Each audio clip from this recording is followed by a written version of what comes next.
Do you enjoy going to backgammon tournaments? If so, this is one you won't want to miss. The Texas Backgammon Championships are going to be in February, and I'm going to be talking with Bill Riles and possibly Tara Mendocino in this video. Thank you for joining me. I hope you enjoy this video. Please like and subscribe, and you'll be notified every time I upload a new video. Let me know what you think in the comments below, what you'd like to see in future videos. Have you been to this tournament? If so, tell me about your experiences. If you love backgammon, you can become a member of this channel. That'll give you exclusive access to the most popular videos. My book, Backgame Strategies, is available. There's a link in the description to where you can get it. And if you're interested in lessons, please contact me via email. My email address is also in the description. Again, in this video, it's my great pleasure to be conducting an interview with my good friend Bill Riles to talk about the upcoming Texas Backgammon Championships. Welcome, Bill. Well, thank you, Alex. I appreciate the opportunity. It's always a pleasure to see you. How have you been? Doing very well. We had quite a bit of international travel this summer, but all of that's behind us, and we're kind of relaxing as much as we can these days. But we have Miami coming up, and then our tournament coming up, and it people just can't imagine how much work, particularly for Tara, goes into preparation for these events. It is. I know we were speaking about it before we started the video, but please tell our viewers what are the recent tournaments you were at? Well, this summer we spent a couple of weeks in Stockholm, Sweden for the Swedish Open and the World Backgammon Federation World Team Championships, which was a combined event. Then we were home for 1 week before we went to Monte Carlo for 2 weeks for the World Backgammon Championship. And then back home for roughly a month. And then we went to Dubai for 2 weeks for the Oasis International Cup, which is just an amazing event. And of course, there again, Frank Frigo won at the top of Yes. the world up at the top of the Burj Khalifa. So it was fun, but that's a lot of traveling, and of course we're traveling with 500 or 600 pounds of baggage. So it's trying. Let's say. Yes, yes. For the viewers who are not familiar, you and Tara are the king and queen of streaming. So you've been doing that for quite some time now, right? Yeah, we started probably 2015 or thereabouts. We had our tournament started in 2013, the first Texas Backgammon Championships, and Rainel Nunez Yeah. did the streaming for the first couple of years, but then she retired, I guess you would say, and Tara had to take it upon herself to become versed in streaming and, you know, trial and error and experimentation and study and execution. And now, what, 10 years later, um, you know, it's we're pretty widely recognized as having providing the most professional streaming job that anyone does. And a lot of that is not only our experience, but also, we've invested a considerable sum of money into the equipment. So we have, equipment that no one else has, been able to afford or has bought or whatever. So we have that advantage. And so it's a lot of fun. We love it. And hopefully that shows in our work and our product. It is. We'll talk some more about the commentary later, and I'll put a link in the description to your YouTube channel so people can go there. One of the things I tell people, I ask people, how do we grow backgammon? How do we get people to play? And one of the things people always say is by having high quality videos on platforms such as YouTube, and you've just done an outstanding job. So thank you and congratulations on all of your work. Well, thank you very much. It's interesting, and I was thinking about this over the weekend, and we watch when we're not doing jobs. We watch a fair amount of streaming as well. Just one, we enjoy backgammon, and and then we also kind of keep up with what everybody's doing and what have you. And it's interesting because you know again, we try to do a very professional job.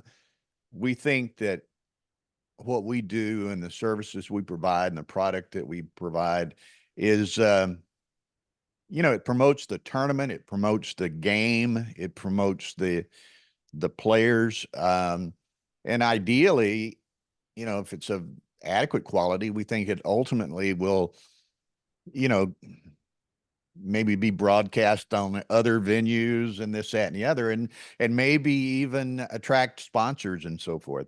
And that's others who don't have the luxury of the equipment and the experience that we have in the venue opportunities that we've been provided. Um, they're they're just streaming a match where and I'm not knocking anybody. I mean, I give kudos to everyone that streams in whatever fashion, but we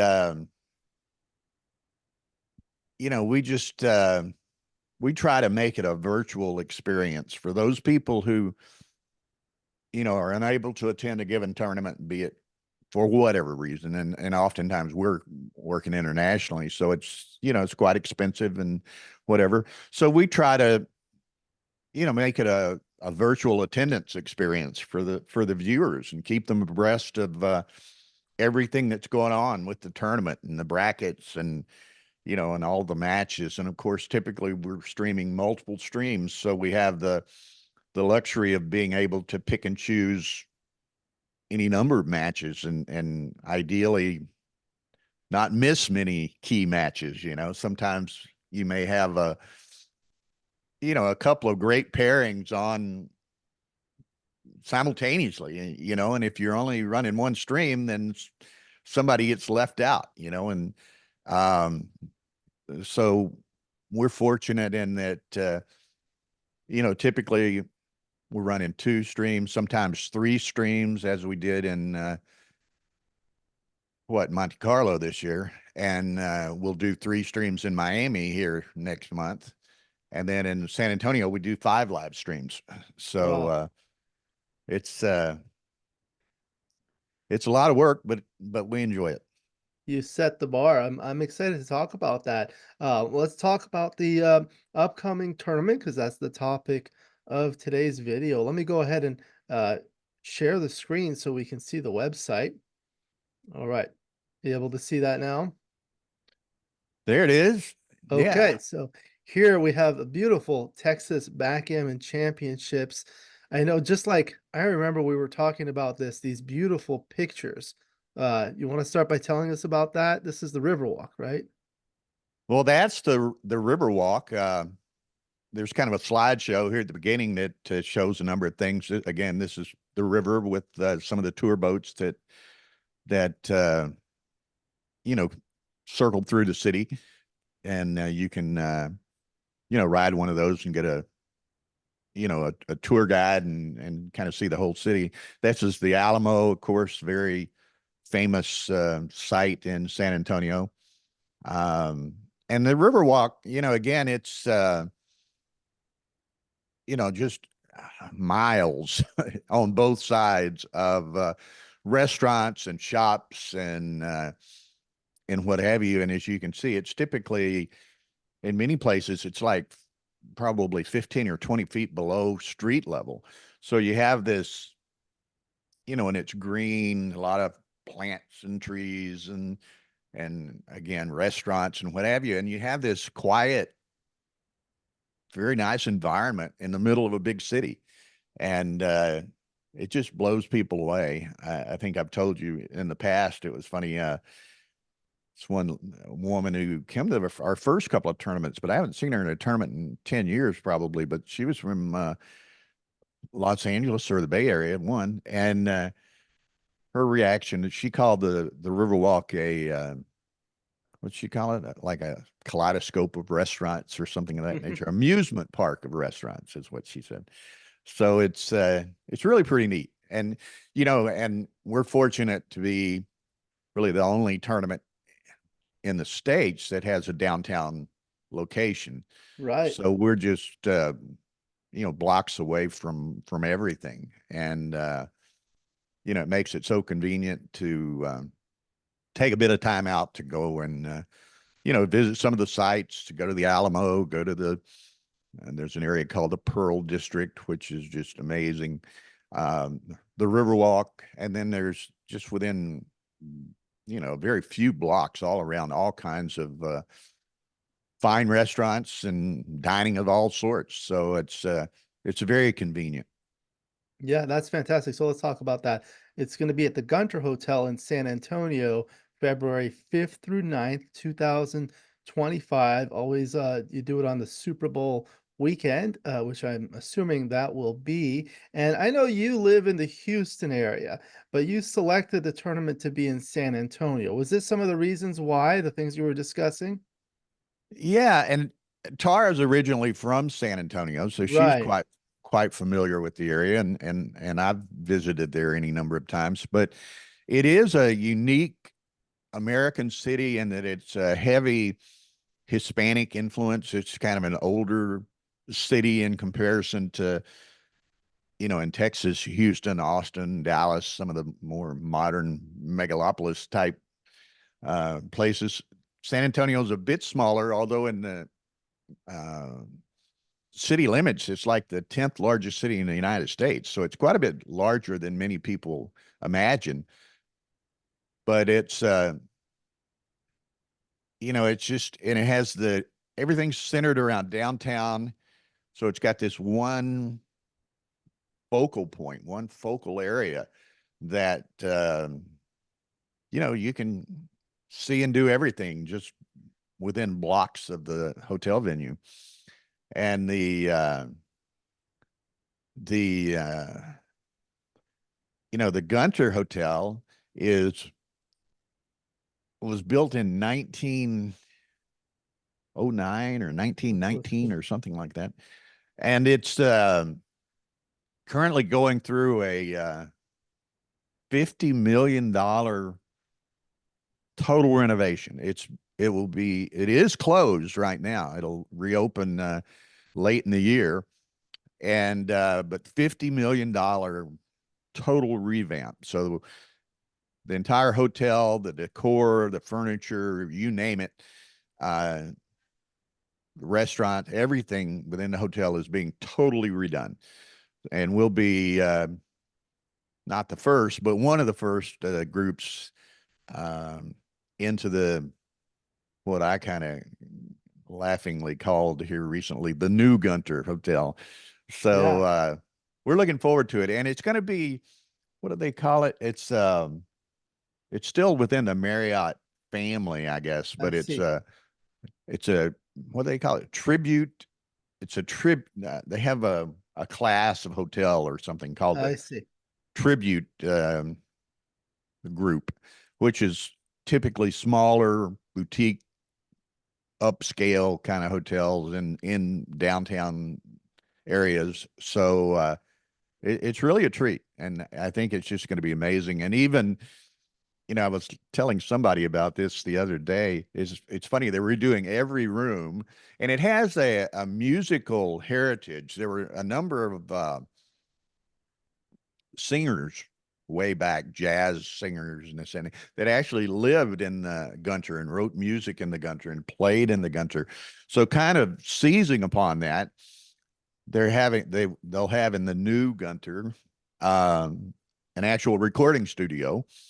And then Wow. also every room in the hotel will have a turntable in it, and they'll have a lending library of albums in the lobby, so you can which might be interesting. I mean, you and I, and I'm quite a bit older than you, but I mean, we've spun vinyl in our past. Yeah, yeah. But a lot of the younger folks,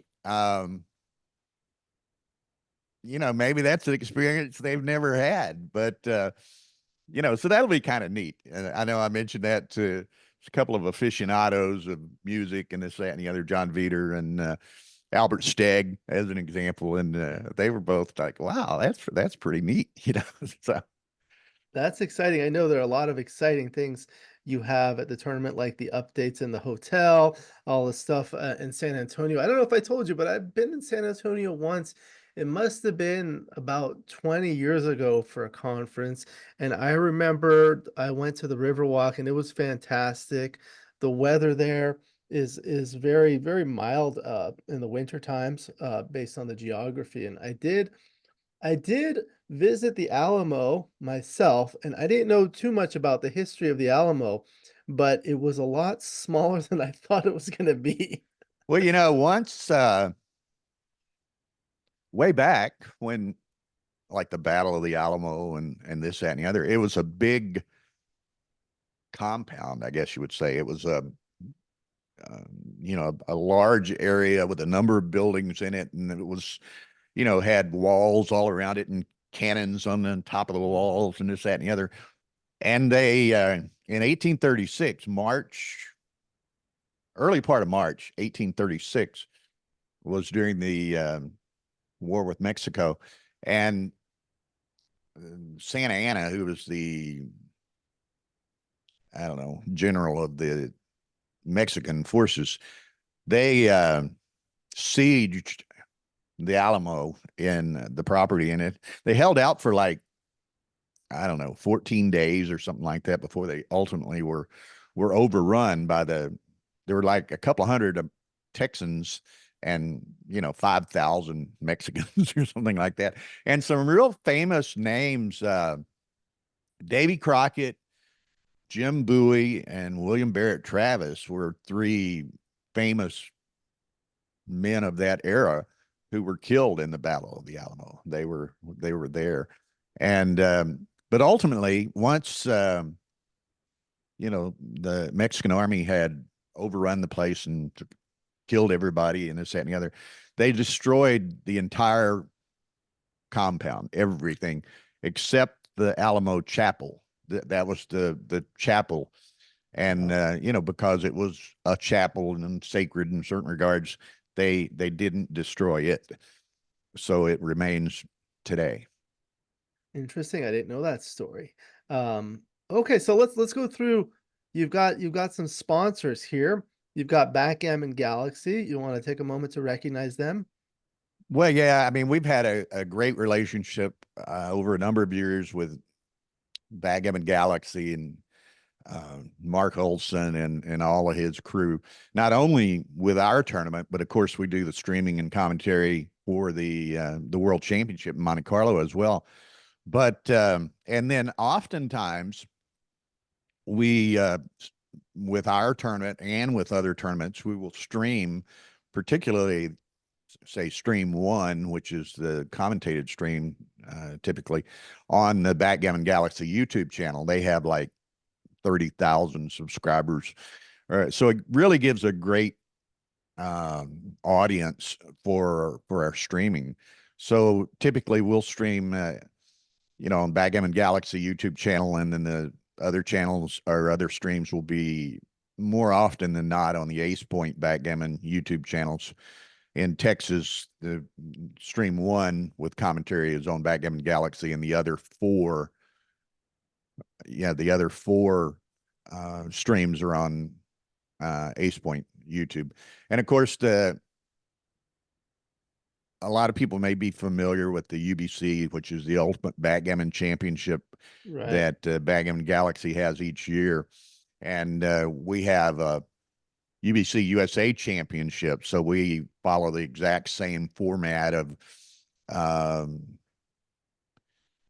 of a truncated round robin, Hmm. where you get a point for winning on score, you get a point for winning on PR, and then the final four go into a playoff, and the winner gets adequate funds and so forth, so that it will enable them to go to the contender tournament. This year, the contender tournament was in conjunction with the World Championship in Monte Carlo. And Petko Kostadinov, who won the UBC this past year, the UBC USA, was he participated in the contender tournament in Monte Carlo, and then of course in the World Championship as well.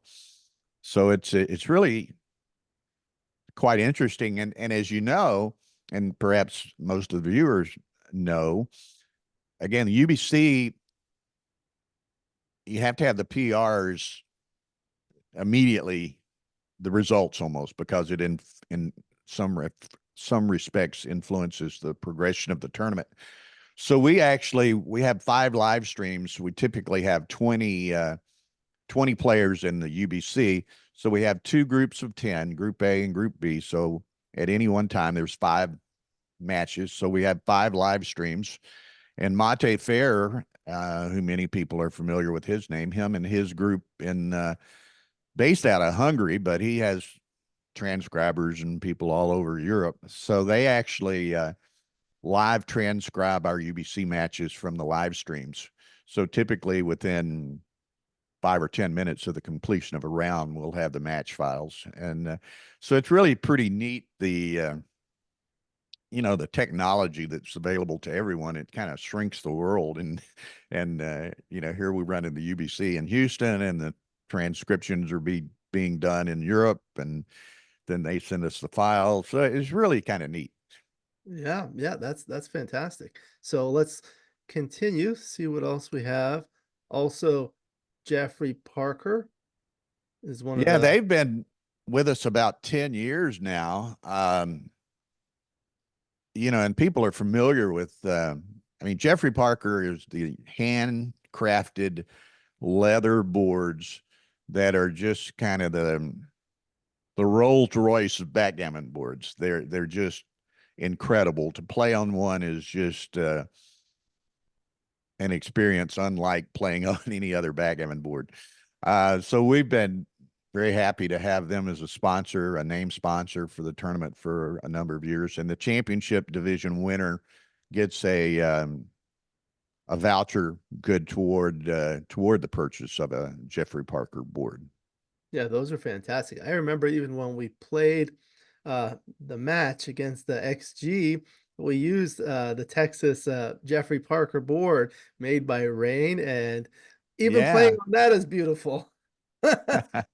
Well, Tar and I actually designed this board, the colors and this, that, and the other.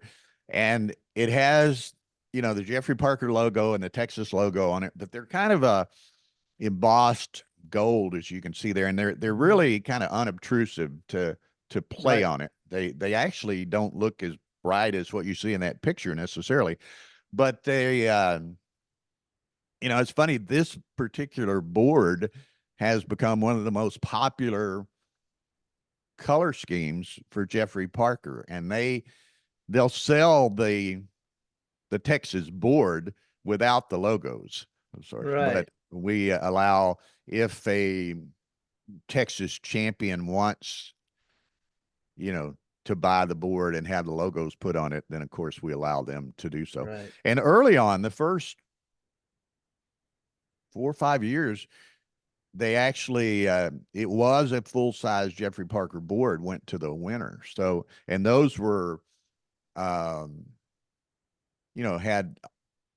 Texas Backgammon Championships 2015 champion or 2016 champion or whatever. And there's, I think, 4 or 5 people. Chuck Bauer won the first one. Rich Munich has one. Antoinette won one of them, and Jonas Seawald won one of them. I'm not sure if there were only the 4 boards, but and then of course this year we also have 2 additional board sponsors.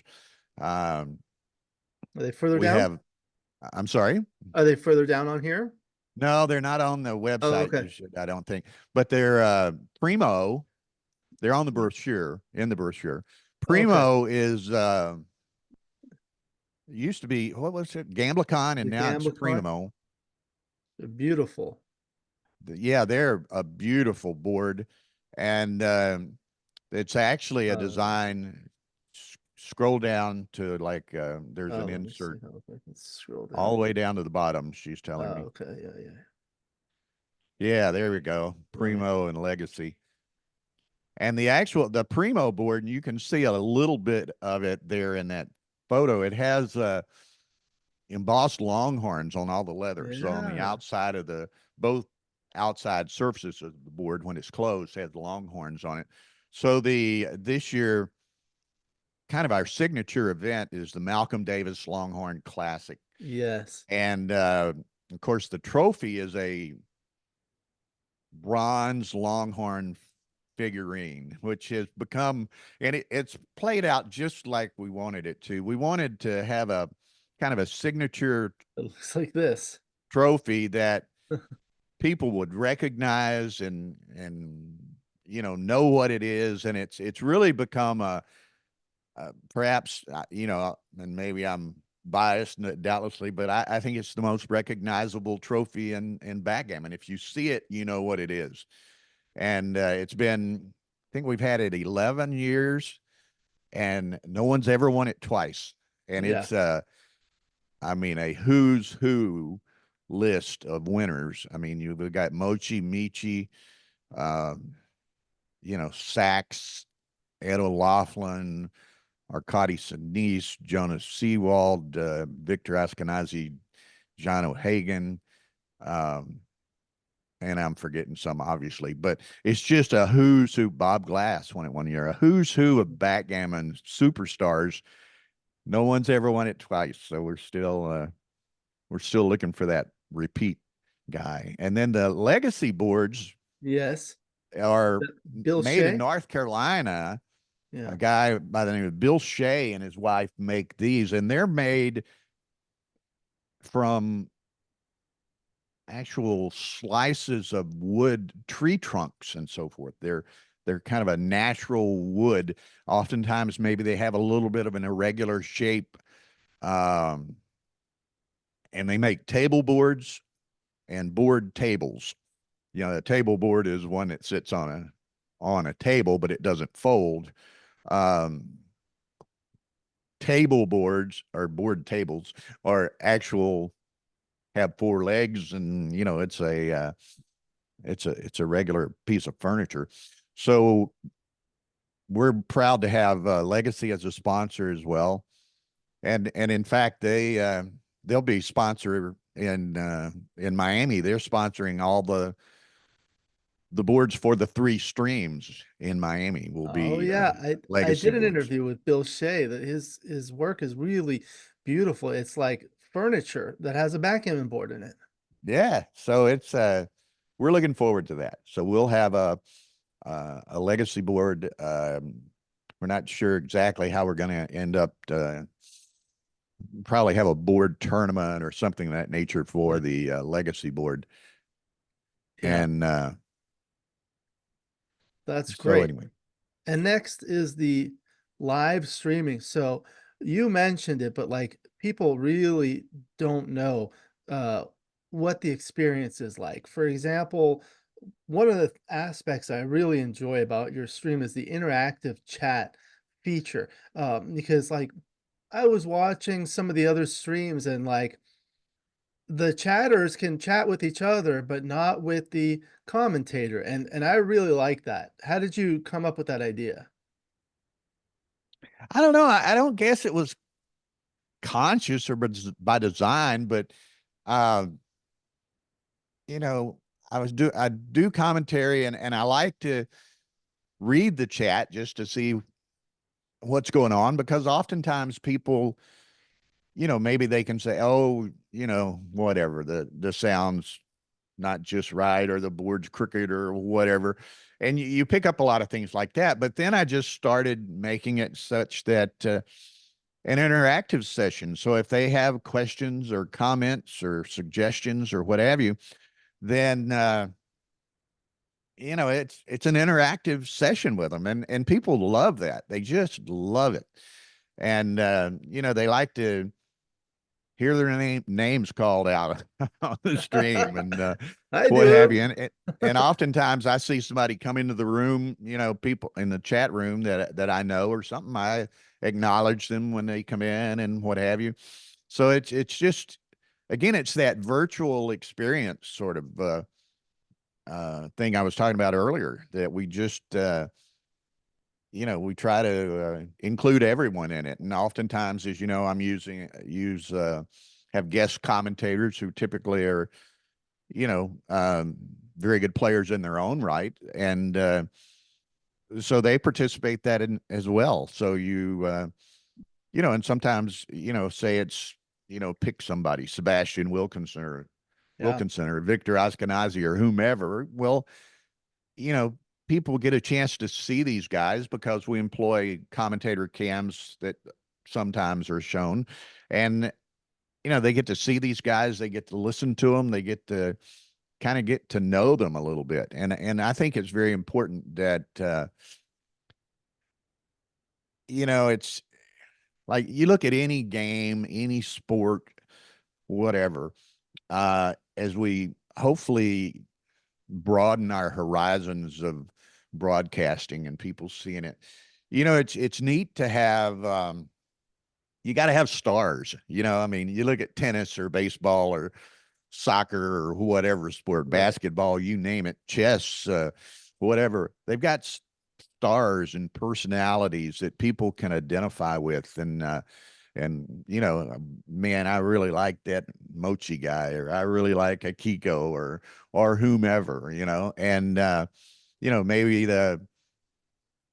maybe it's a geographic identification. Somebody, some of the British players, they like to see Sebastian, or they like to see Oliver Squire, or Reese Hodges, or Marion Rose, or whomever.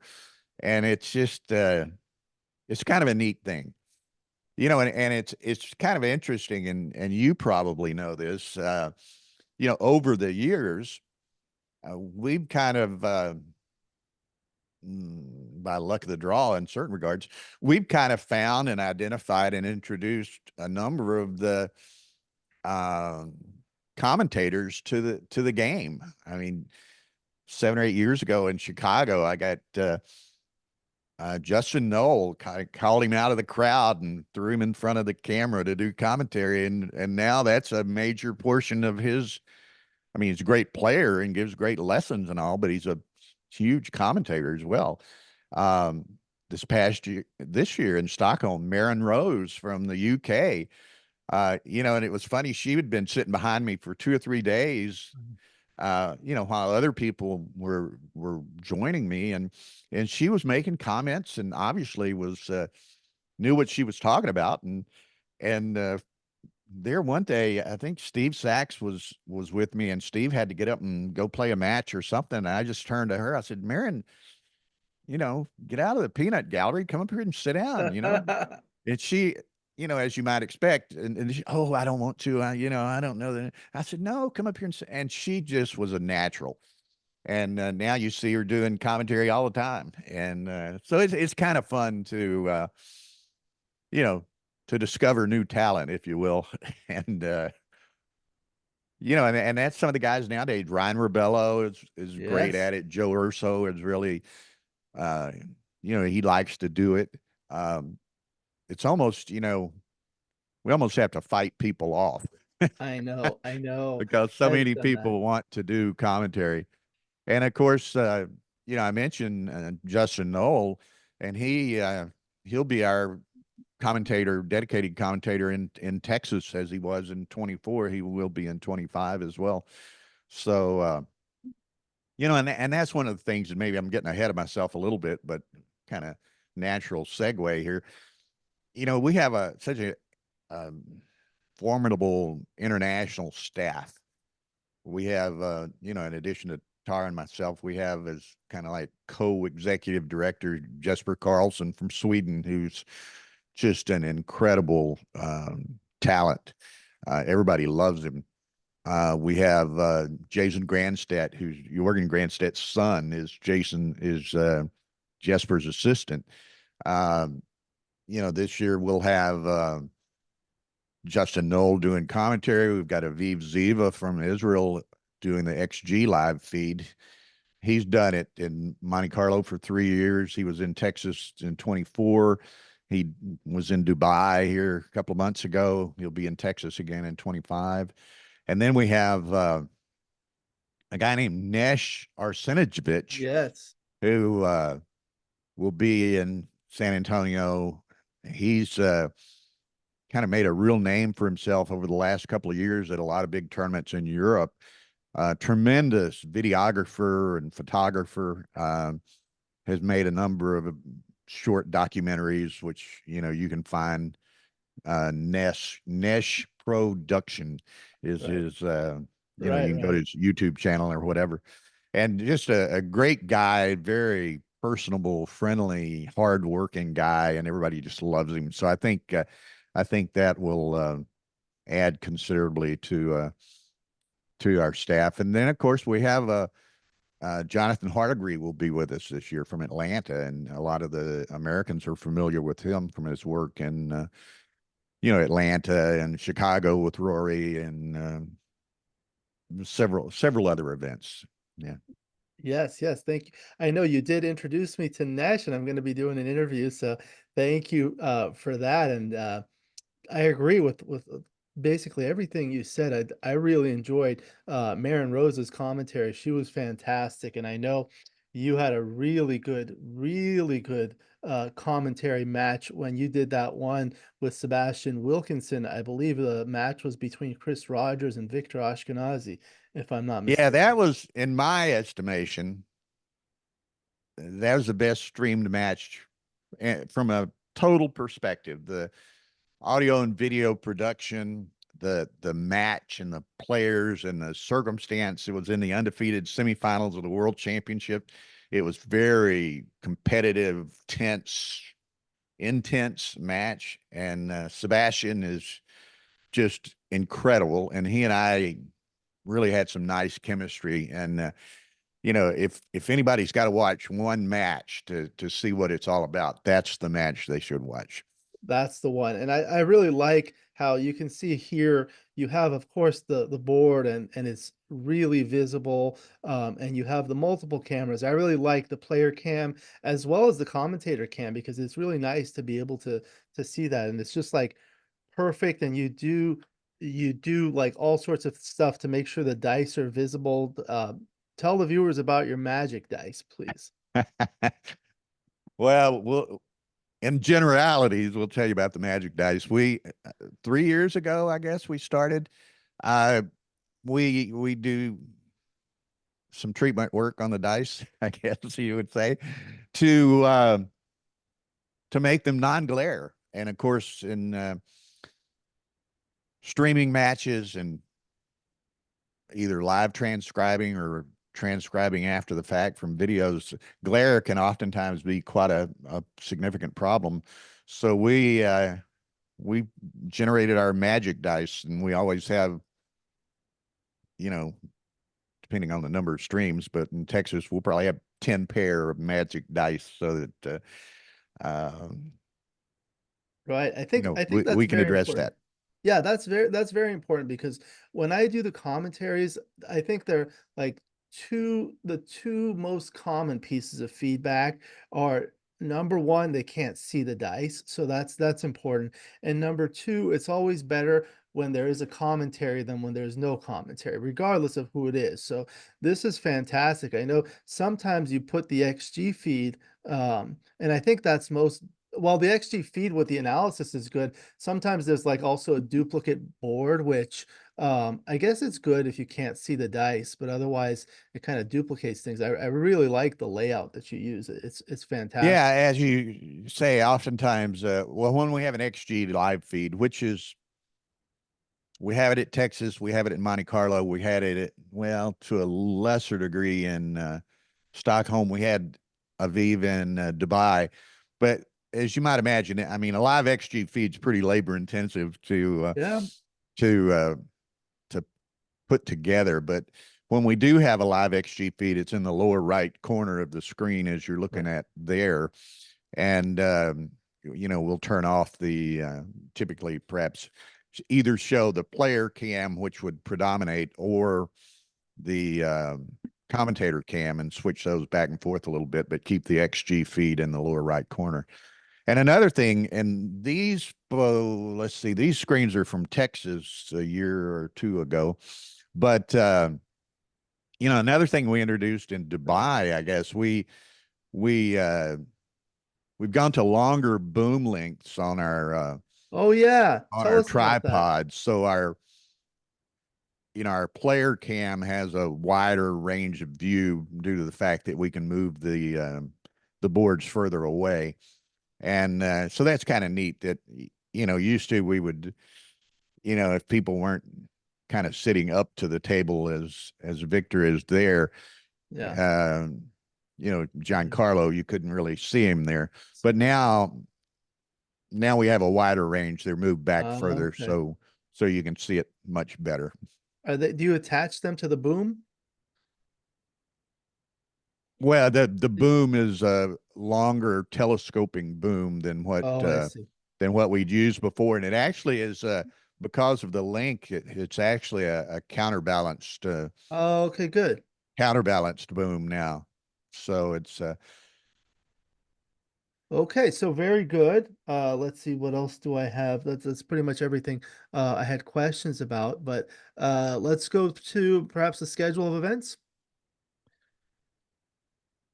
well, this year it's kind of interesting. We've in prior years, like on Wednesday, as an example, we've just done the UBC USA, and in the afternoons, typically maybe we'd have a few side events begin. But this year, in addition to the UBC USA, which I always say is kind of BMAB on steroids, and it Right. really attracts just elite players.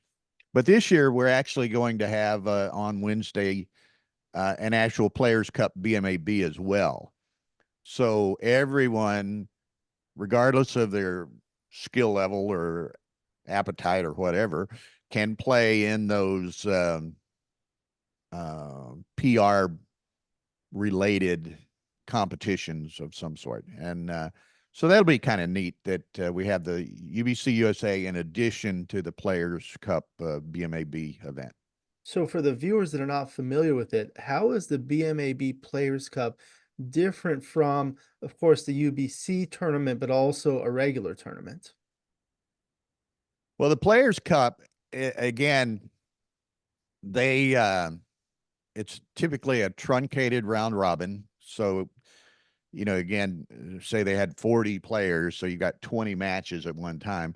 You may only play 7 rounds or something. So, you do a round robin draw, but you only use the first 7 pairings more or less. And they do the winners based on the won-loss records of the actual matches, but they do um, track the PRs, cumulative PRs. So, and typically they'll have a side pool, I think, that's associated with the lowest PR. So, it's kind of a good measure for players to kind of gauge their game in a live tournament environment. So it's kind of neat. People enjoy that. And people can get the BMAB titles like Grandmaster, Master, Advanced, and so forth. Yeah, both the UBC USA events matches and the Players Cup matches are submitted to BMAB, and this year Roberto Litzenberger will be doing the BMAB Players Cup directing in San Antonio. Yeah, he's fantastic. I know he does a lot of that, along with some other people like Dmitry Obakov, Ben Fries, and Jeb Horton, and probably some others that I'm missing. But moving along to on Thursday, there are going to be some other events. The UBC continues, and you have some other jackpots. Yeah, we start our jackpot events on Thursday. Actually, the Masters jackpot and the limited jackpot have 2 starting times. They start on Thursday afternoon, and then we also have a second start midday Friday for each of those, and that allows people who don't come in till Friday to participate, and it also allows some of those who lost in the first round to rebuy as well.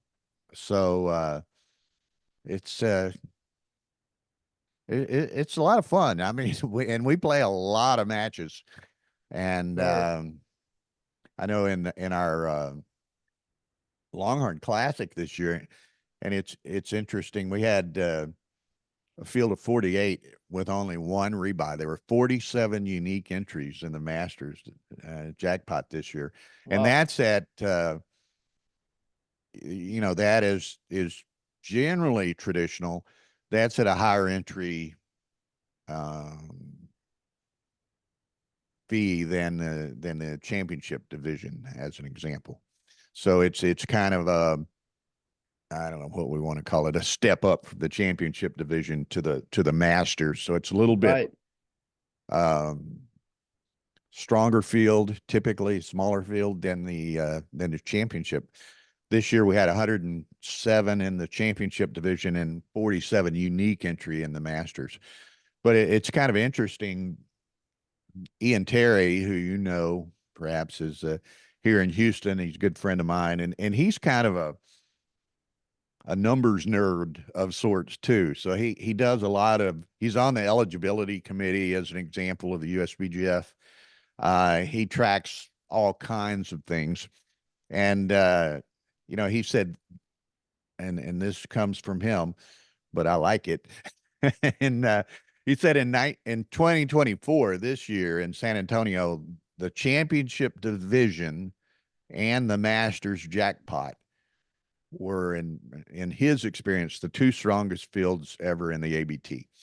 So or in ABT tournaments. So we were really proud of that.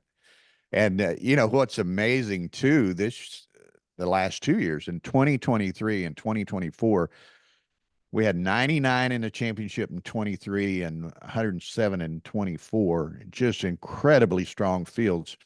And Saba Bajanesvili won the championship both years in 23 and 24. So that's just an amazing accomplishment.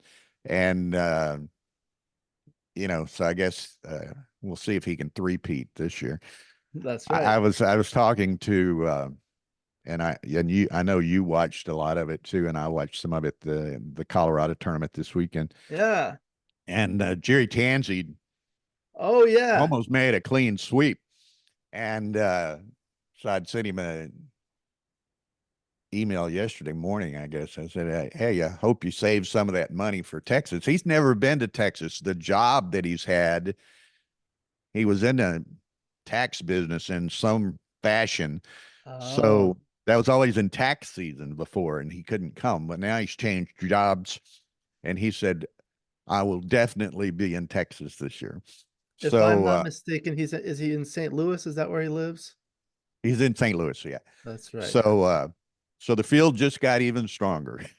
Yeah, he's fantastic. And something the viewers may not know is, of course, people know Texas is like right in the middle of the country, but you have players coming from out of the country, from Europe, from Asia, that come all the way here to go to your tournament. That they don't necessarily go to tournaments that are closer to the coast, like New York, Miami, Los Angeles, or something like that, but Well, they come it's to your interesting because you're right, and I think part of that is a couple of fold. One, we have a really international staff with a lot of language skills and so forth, varied language skills. And Tar and I do so much work internationally that people know and are familiar with us, and we know them, and they like to come check it out. So this year in 2024, we had the three top Swedish players were all in San Antonio. We had people from Germany, the UK, Brazil, Peru, Mexico, Canada, Australia, New Zealand. So Argentina. So I think this year or this coming year, 25, will even be more of the same. So I know we've got a number of German players have told me they're coming. Several other Scandinavian players. The UK, we have a couple of players already signed up for coming. So, and it's funny. Last year we had like 5 players from Brazil, and and they liked it so much. I know Ian McFarlane, who's been around forever, and in the global backgammon community, he told me last time I saw him, maybe it was in Monte Carlo, I'm not sure, but he said, I think we'll have 10 or 12 Brazilians in San Antonio this year. Really? So they, we really appreciate the support. And Yeah, yeah, again, it's such a unique city, certainly in the USA. It's it's the downtown location, a heavily Hispanic influenced city, the Riverwalk, a lot of the amount of building and new hotels and new everything in San Antonio is just crazy right now. So yeah. Very good. So let's continue through here. Saturday play continues. And you have, so this is something really special. I wanted to give you an opportunity to talk about it. At 5 p.m., there's going to be a break for the USBGF Awards dinner and Hall of Fame induction. And this is something I know it's very special for you because you were the one who started the Hall of Fame when you were the president of the USBGF. well, it's special for a couple of reasons. We started it.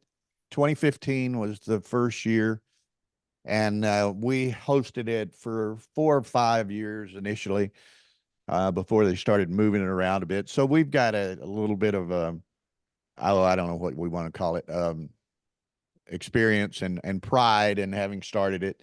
And of course, this year in the we will be honored by we're going to be Tara and I will be given a lifetime achievement award at that event as well. So we're quite honored and humbled by that, and are looking forward to it.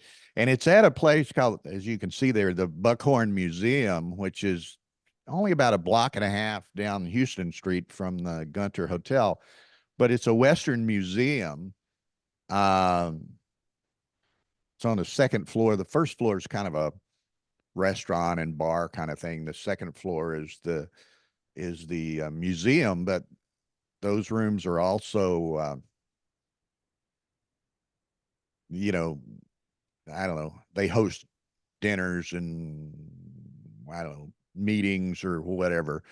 Um, and it's really a neat thing. I mean, and this, the dinner, we have the dinner plus it gives you within the entry, you get access to all the museums, which is typically like a $20 fee or something of that nature to visit the museums. So that's and we've got and this means more to Tara than it does to me, or she appreciates it more than I do. But we've got a very famous, renowned caterer in San Antonio called Don Strange is the name of the company, and she's telling me he does all kinds of events, but he's the exclusive caterer for the Buckhorn Museum. So that's going to be really, really neat with some, regional cuisine and what have you.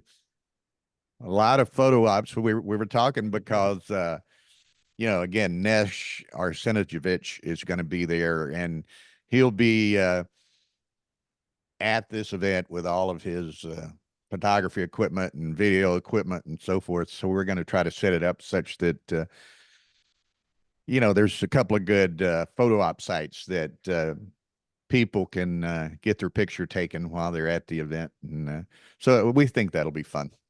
It's going to be fantastic. I want to take this opportunity to congratulate you and Tara on your Lifetime Achievement Award. It's well deserved, and congratulations to both of you.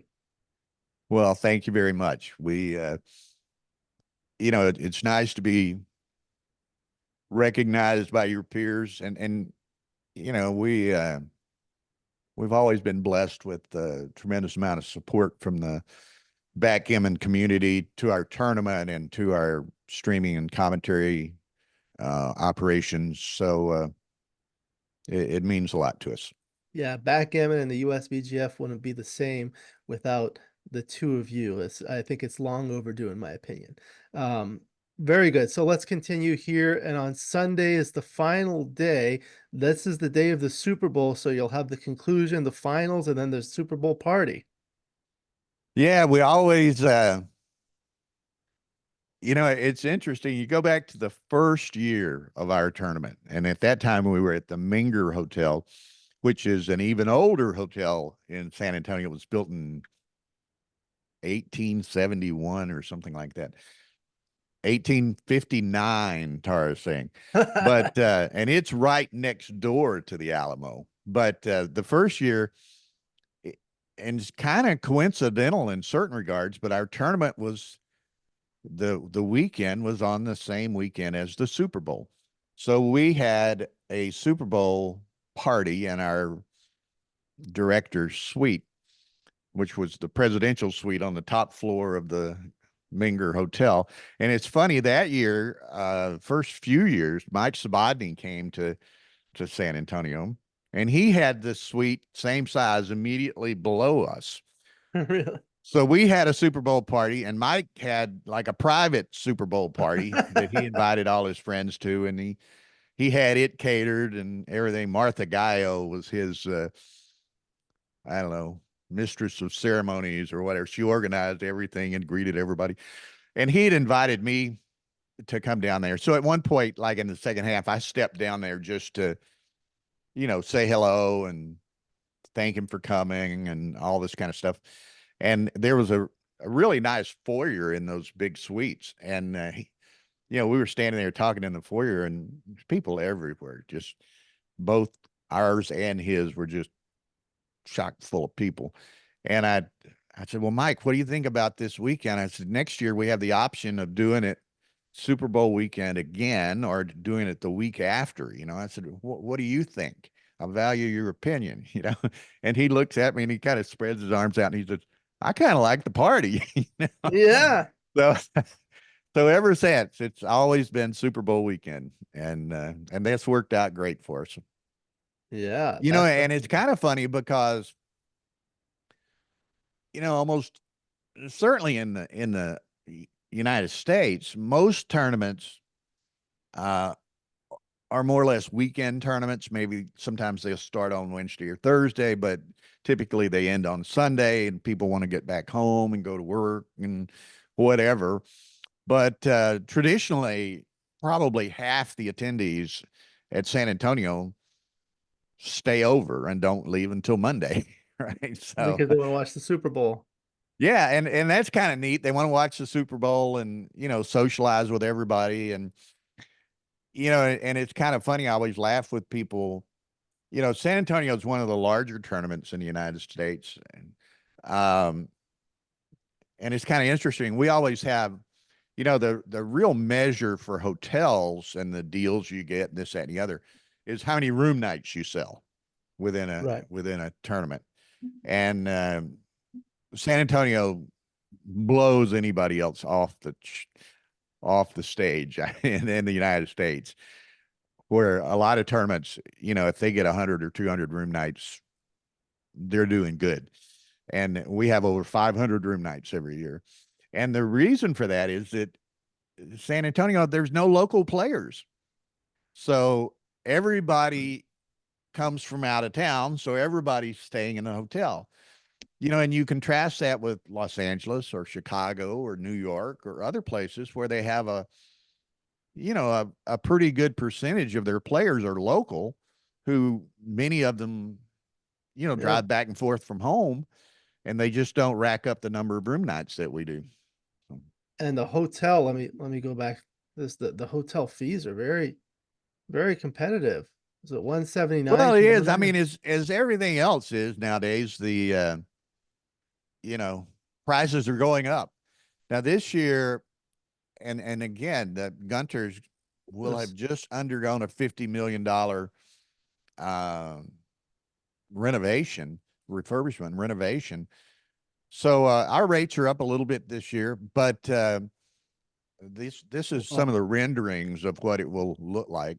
The lobby. Wow. That's the lobby, and you got that. Again, it was built in 1919 or whatever it was, so it's kind of a you know traditional look to it, and it's on a register of historic buildings, so they architecturally can't change anything, but they can change the decor and this, that, and the other. But what was I was going somewhere with this, talking about the Gunter, The but hotel. hmm, Yeah, the fees are more, but that's how it is. yeah. Oh, well, what I was going to say, in the last 3 or 4 years at the Gunter, we've always overlapped with this big citywide convention, which was the Texas Music Educators Association or something of that nature. Huge event, which takes up a tremendous amount of hotel space. Their actual convention is at the convention center, so they didn't need any of the ballroom space or anything Right. at the hotel, but they took up a lot of rooms. And it was always a battle between us and them as to getting rooms and so forth. And they sucked up a number of doubles, and we were always needing more doubles and so forth. Well, this year they're the week after us, so we have even though the prices have gone up and we've got the doubles are 199, but if you share a room with somebody, it's $100 a piece, and we've got a considerable number of double rooms available to us this year, so it That's kind of good. That's good. offsets that somewhat. And But then I tell people, you get what you pay for, right? I mean, we're yeah, yeah, yeah. we're downtown. Everything's right around you. You can walk anywhere and everywhere you need to go. There's no need to Uber or to have a car or whatever. And it's just it's a great venue and great location in our opinion. So It is. It is fantastic. I was showing the registration so they could just click up here. It goes to the registration page here. You just fill out your name and information, and you could say which tournaments you're going to be yeah, uh, just pick and playing. choose what you're going to play. And Tara's she generated all this stuff herself, and it comes straight to me and into our registration database, and we go from there. So it's really neat. We again, we just this is our contribution or gift to the backgammon community. We do a lot of things, and this is one way we like to give back to the backgammon community, You is do, to you have do. a great tournament like this. And let's see, just before we conclude, people can go here and see the news and media. Lots of beautiful stuff here. Let people go. And then there's the final thing is the shop here. Does this go to the Ace Point shop? Yeah, that goes to the Ace Point shop, which really it's amazing how much stuff we sell through the Ace Point shop, I'll tell you. And just for everybody's information, because we're always we run out a lot of stuff Right. oftentimes, but we have a huge order of American made precision dice due in here in the next week or two. So and American precision made dice are extremely difficult to source right now, and we only get orders anymore because we're established customers. They're Right. not taking. There's only one manufacturer in the U.S., and they're not taking new customers. But we've got a huge order coming in a week or two, and so everybody can be ready. And So it's I interesting what we do. We don't through our shop. We're just looking to service players in effect. You know, um, as soon as people find out we've got a bunch of dice, people, particularly international, they'll, oh, can I want to buy 300 pair, or something like that. really No, no, no, no. what we've done, we set a cap on no one can buy more than 10 pair of dice per year from our shop because we want to the American dice. Now, some of the imported dice, which we can get much easier and in larger quantities, we don't have the cap on it. But the American made precision dice, we want to keep them available to the public, to the players. And we have to wait. It's like a year delivery on some of these dice. Wow. We don't want to, some reseller in wherever, Europe and Asia, you know, we don't want to turn right around. We just waited a year for dice, and they want to buy them on the spot and not have to wait a year for the dice. And we just said, no, we're not gonna play that game. So probably too, you see there, the US dice are $24.99 a pair. Right. Buy them now, the ones that are in stock, because they're probably gonna go up a bit. This is the other one. End of the month. What's the difference between the US ones and imported ones, obviously, other than where they're made? Well, I think the quality control, both the rosins and the stuff that they're made out of, also the quality control. I have a friend who has really gotten into dice in huge quantities all around the world, and he said there's nothing like the U.S. made precision dice, and yeah, they last forever. And a lot of these imported dice, you can get them a lot less expensively. They're not as consistently, perfect dimensions and this, that, and the other. And they scratch relatively easily.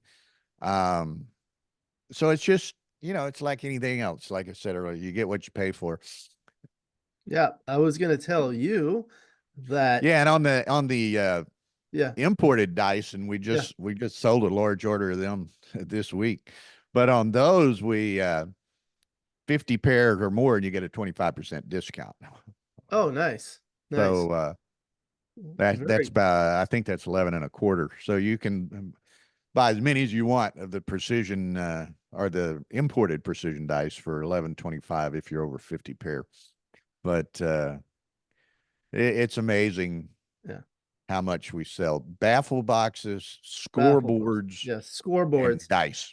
So I was gonna tell you, well, this is my favorite type of scoreboard, but I'll tell you about that in a moment. But I was gonna tell you, my good friend Hans Ghaffari recently got me one of these new tap and set clocks. Yeah. Tell us about this, because this is a new one. Mine doesn't have this little black thing here. Well, did he get it from us? Yeah. Oh, well, maybe it was sent with him. It's in the box. Oh, it's in the box. Yeah, it's optional. They don't come with the neoprene pad, but we supply the neoprene pads with them so that a clock will sit more, or a cube will sit more stably on top of the clock. It sticks on the clock right there. Yeah. And that's what's kind of neat. Oftentimes if you've got a baffle box, a clock, a scoreboard, there's no place to put a cube, unless you want to put it on the bar, or you put it to one side or the other of the clock or whatever. But this clock, where I don't know if you've had occasion to play with it a little bit yet, but the go to the next photo, Tara says. Oh, here. There. Oh, yeah, there we go. There you go. And the actual pause button on this clock is underneath the top surface. Let's see. So the top of the clock is bare. I'm trying to find it. And you can, you can put the neoprene pad up there, which is cool. We just started putting them on there we use them on the streams so that it's a stable surface for the cube. So that addresses that. Doesn't make any sound when you set it up there, but it addresses that dilemma of where do you put the cube, right? And, we've had and as you saw on one of the next photos there, you can see one more, I think maybe. Yeah, the app. These things are actually programmable. So like if you had, well, you can put all the programmable settings you want on your phone, and then when you go to use it, you can just choose the right one and hold it up over the phone and it sets it, you know. Yeah, And I saw it'd be that. kind of neat if somebody, say somebody's running a tournament and they have 30 clocks, let's say, they can they can go to the right setting and then just go from clock to clock and tap on the top of them and it sets the clocks, you know. That's fantastic. Yeah, yeah, I've seen this.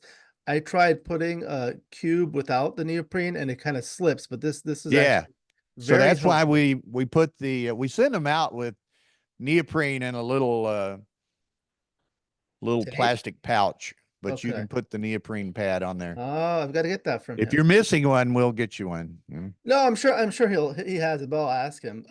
But this is really fantastic. I really like the ZMF clocks. This one happens to fit in my board, whereas the traditional ZMF ones do Yeah, not. it's a little shorter and it's relatively very light. It is So very light. It is very light. One thing I find is when you do the streams, I find it, at least for my eyes, it's a little easier to see the clock, the time when you're using the traditional LED ones, the ZMF opposed to- too, yeah. right, as Yeah. opposed to this. But these are great to play on, because and you just tap it gently. It's nice. Yeah, it's and these were actually designed by the US Chess Federation, and they Right. I had think I the remember you saying. ZMF build them to their specs. Yeah. So and we stumbled upon them. Tara stumbled upon them somehow or another, and there we are. I So want to. we're fixing to make another order of a bunch of new scoreboards, and we're Yeah. making a little minor design variation, which we won't tell you what it is, Okay. but but it's people are gonna like this. People are gonna like this. So So, if I may, I'd like to tell people what I like about these scoreboards is like they're compact, they fit really easily, they fold, and it's like a tripod. Its three sides are perfectly equal. These rings are really nice because when you flip them, it doesn't go side to side, it goes straight, and the material, the quality of the individual cards is very sturdy. It has every match score, it has Crawford money. It has well, and it's basically everything you good. need. Some I've seen some scoreboards which have a single, in effect, ring over each Right, set of numbers, and that they just don't hang straight. They could rotate and kind of be right, right. cockeyed. I have some of those there. Some of them are like high quality leather, but you do have those features that can be difficult. Yeah, and we like these, as you're saying, these and there are others similar that are, the three hard surface making a tripod that, Right, some people make the kind of collapsible ones that you know, you have to, yeah, to each their own. The yeah, ones that are collapsible, similar in certain shapes, but collapsible where the bottom surface, right, y- you folds. know, and that sometimes they sit more flat than other times, and but to each his own. That's the Yeah. marketplace in action. And they're also, and I guess she has it there. There's the uh, standard ZMF2 clock, which is on the Yeah, here.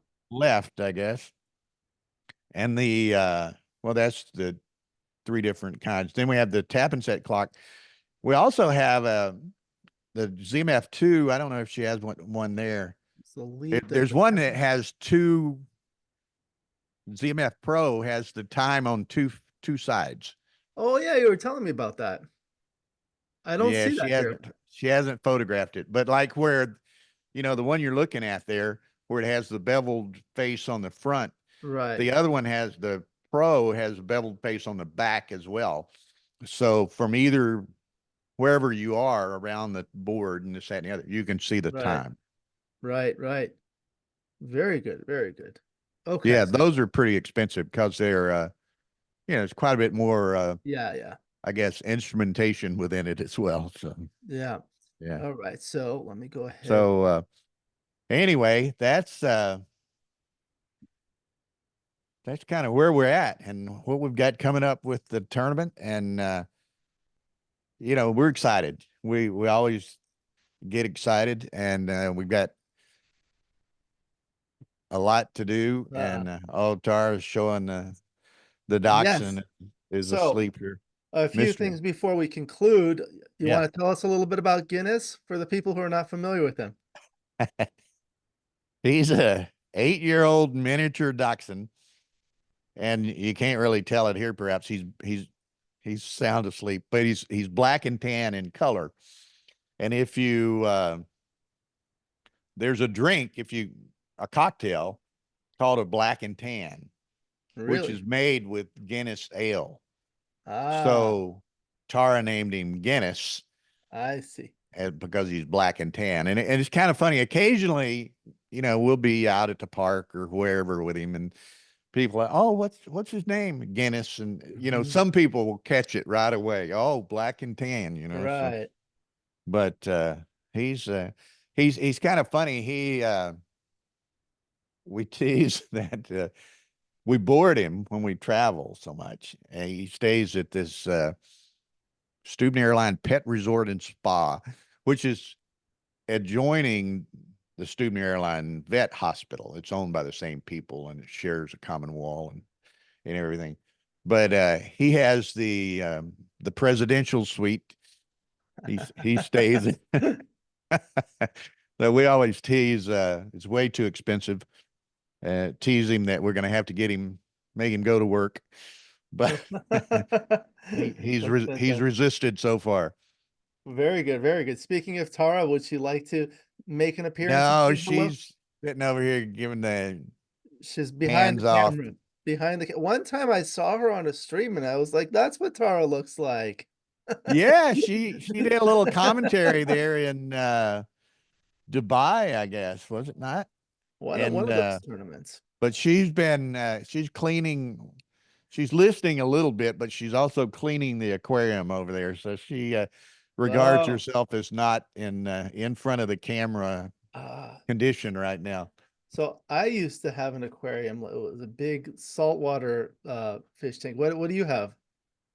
It's Uh, freshwater. It's Freshwater, like yeah. 30 gallon, It's a lot easier. 35 gallons, sits in the kitchen here on a table, Yeah, specially it's very made for it. relaxing. I enjoy that. So before we conclude, I know everyone knows this is one of the premier tournaments in the United States and in the world. What has been the feedback from the players to you? Why do they really love going to this tournament as compared to other tournaments? Hmm.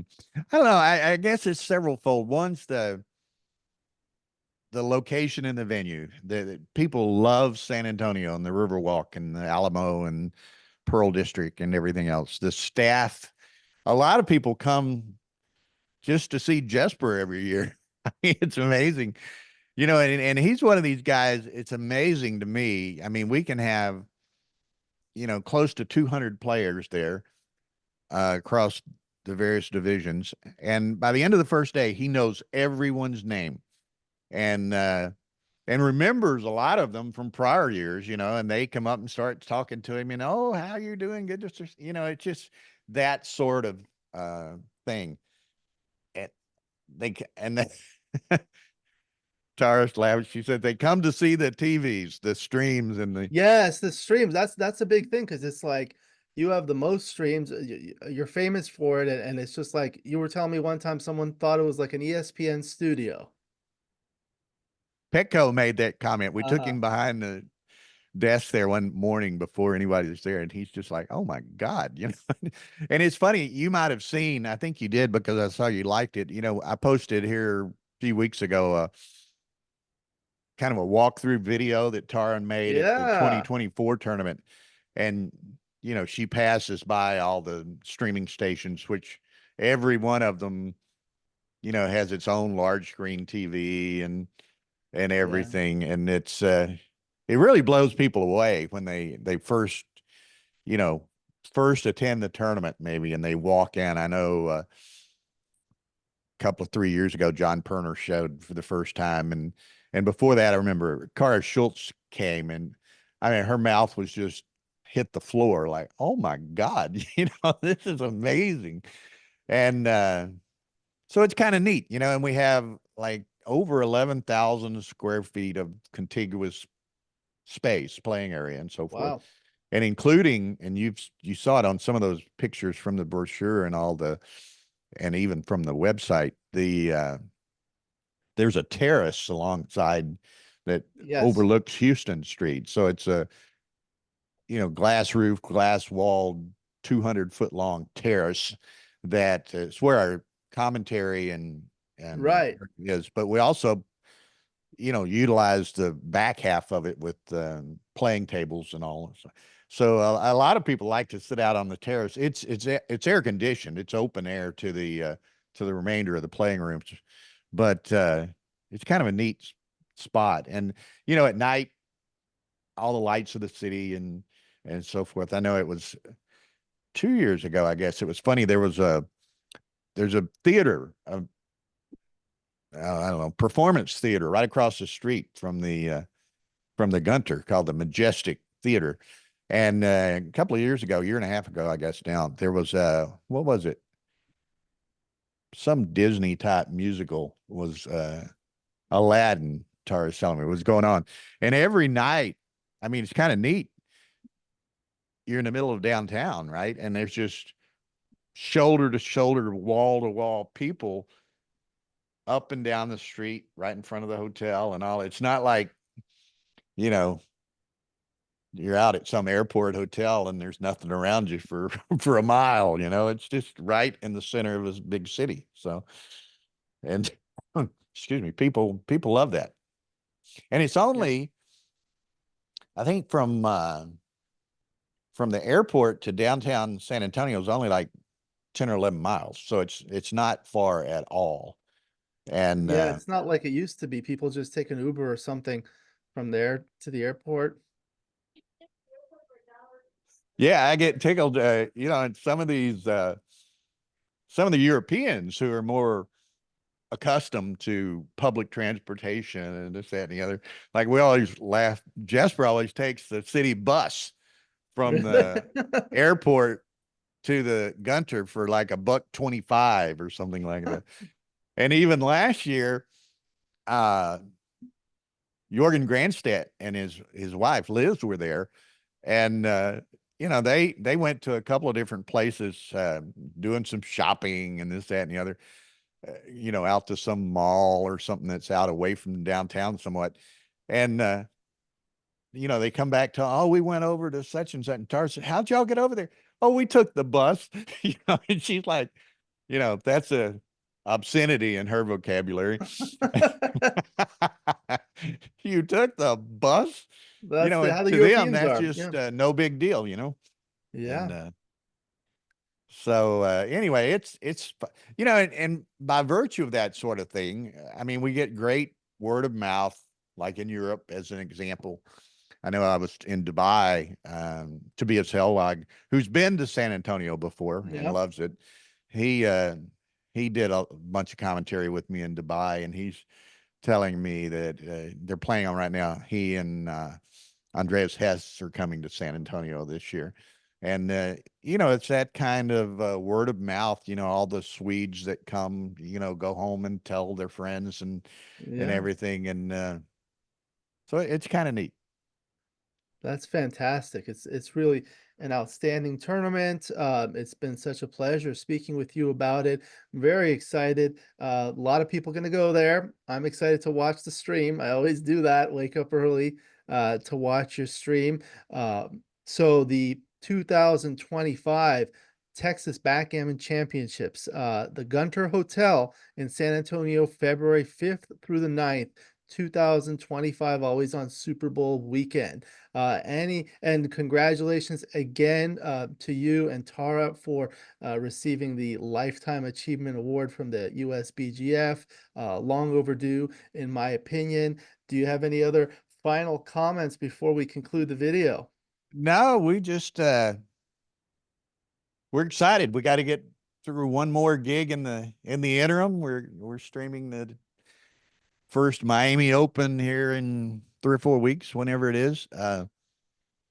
And then we always go. The only tournament a year that we get to play in is the New York Metro. We always go to New York Right. Metro, and that's we enjoy the tournament. We get to play. It's fertile recruiting ground. It's only about a month before our tournament, so so those are our short-term stops. Now we're still looking for. We'll be doing Monte Carlo next year and Dubai next year. We're still there's openings on the calendar if people have interest in our services. So Maybe used to go to Chicago a lot. oh well, I forgot Rory. Yeah, Chicago. We always go to Chicago. Right. Used to go to Vegas all the time, but Right. who knows? He's trying to what Revive it. resurrect Vegas, but I don't know Right. how that's going to work out. But yeah, Chicago, Texas, Chicago, Monte Carlo, and Dubai at the moment. So Remember, you used to go to Atlanta. Are you going to get a chance to go there? we're You're not sure not that sure yet. it wasn't. That was a great tournament. We enjoyed the people. It's just, yeah, it's tight spacing between some gigs that Yeah, you yeah, know I understand. we I have understand. to pick and choose Yeah, sometimes. there are a lot of outstanding tournaments. Wonderful. Well, thank you again very much to my good friend Bill Riles. It's always a pleasure to see you. It's really a privilege to have the opportunity to speak with you in person. Usually, it's just in the live chat, which is different, different. But I'm happy to see you, and I look forward to seeing you again soon. We'll go ahead and conclude the video. Thank you to the viewers for watching. Again, it's the Texas Backgammon Championships, February 5th through the 9th, 2025 at the Gunter Hotel in San Antonio, Texas, run by my good friend Bill Riles and Tara Mendocino. I hope to see you there. I hope you enjoyed this video. Please like and subscribe, and you'll be notified every time I upload a new video. Let me know what you think in the comments below, what you'd like to see in future videos. I'll work on that. Are you going to be at the tournament? Leave a comment below. Let me know if you're going to be at the tournament. I appreciate your super thanks. These small donations help me continue to create the high quality content that you enjoy. And if you love backgammon, you can become a member of this channel. That will give you exclusive access to the most popular videos. Again, my book, Backgammon Backgame Strategies, is available. There's a link in the description to where you can get it. And if you're interested in lessons, please contact me via email. My email address is also in the description. I look forward to seeing you in future videos. And until then, keep rolling your dice.